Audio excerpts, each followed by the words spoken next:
Hey, I'm Rachel Ngom from she'smakinganimpact.com, and today let's talk about how to get repinned on Pinterest. Pinterest is my favorite platform by far. You're going to get the most bang for your time buck, and it's free. There's quite a lot that goes into actually making a killer business from Pinterest and getting what we have over 30,000 leads to our blog every single month from Pinterest. So in terms of getting repinned, the most important thing is looking at your pin itself.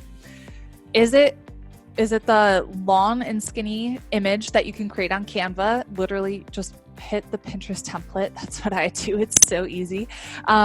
Is it an enticing looking pin? So I want you to think when you're probably on your phone scrolling on Pinterest, is it a pin that's going to make you stop the scroll? And so the pins that make you stop the scroll, the text is big and bold. It doesn't have font that's really hard to read, and it doesn't have a bazillion words on it. It's just like a short phrase. It's big and bold, and it's going to make people stop their scroll. I use red on my pin, so I'm using a bold color. So that's for the pin itself.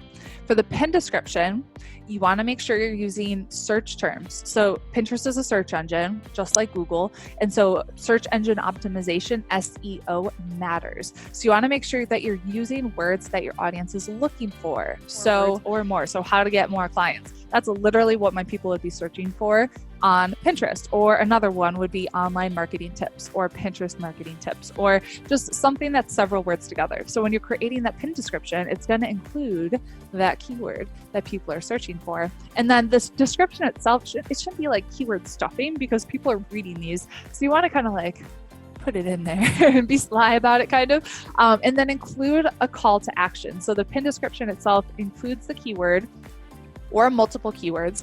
And then it's conversational, so people can read it and they're like, okay, cool. And then you're telling them, repin and come check out the post, repin and come grab my free cheat sheet, repin. So you're actually telling people what to do. You're giving them a specific call to action, okay?